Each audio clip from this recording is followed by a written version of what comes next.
Today, through Exodus chapter 1, let us examine how the Israelites lived 3,500 years ago. Let us turn to Exodus chapter 1, verse 12. But the more they were oppressed, the more they multiplied and spread.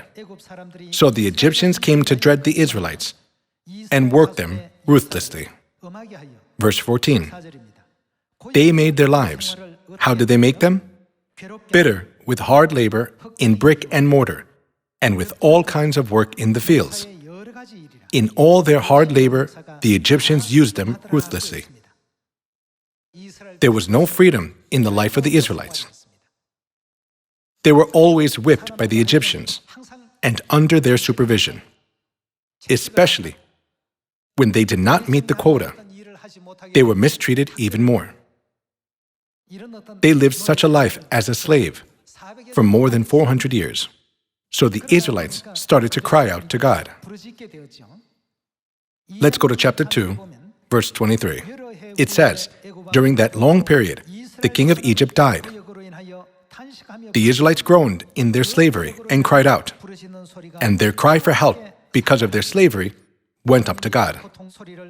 God heard their groaning, and He remembered His covenant with Abraham, with Isaac, and with Jacob. So God looked on the Israelites and was concerned about them.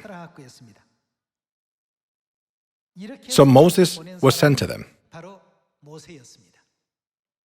Since God emancipated them from suffering and torture, what should they have done from that very day? They should have been happy, joyful, and thankful, shouldn't they? That is how they were supposed to be. But their thoughts differed.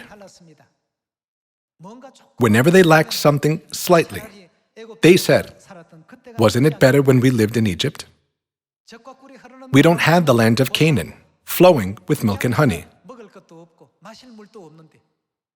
We don't even have water to drink or meat to eat right now in this desert."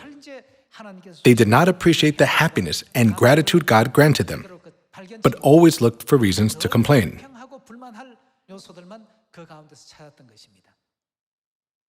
That was why God was not pleased with them, though there were many. However, God was very pleased with Joshua and Caleb, even though they were just two people. Since all 600,000 men had a wrong mindset, eventually, God gave up on them. Everyone, we are about to enter the kingdom of heaven. When you think of heaven, how do you feel? Doesn't it say that the salvation granted to us cannot be compared with anything in this world? Such an amazing inheritance of heaven is being prepared for us at this very moment. We should never walk the same path that the Israelites walked. Was this only the story of the Israelites who lived 3,500 years ago? Or are we not repeating the same history unknowingly today?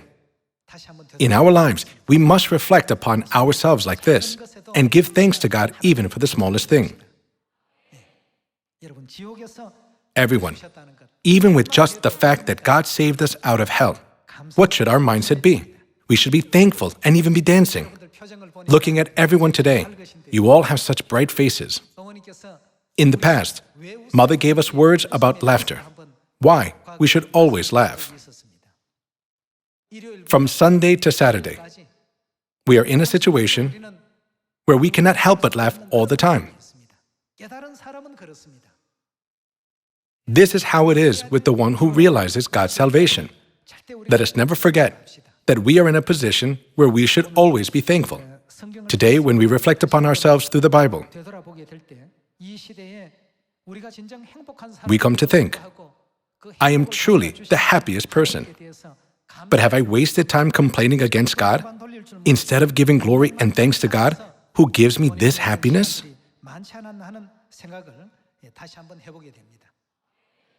God divided the Red Sea, rained down manna for 40 years, sent quail countless times, struck the rock, and quenched the thirst of all the Israelites. The grace, love, and mercy we've received from God are boundless. Yet, if we betray God, leaving God for a small thing, and coldly reject God's grace, then we do not deserve to inherit the land of Canaan. Today, let us all give thanks to our God, once more for even small things, and say, God, I am happy. I am happy that you saved me from hell. Thankful for letting me enter heaven, and grateful for letting me know the truth of Father and Mother. Let us give thanks to God even for little things. Let me conclude the sermon today. Thank you very much.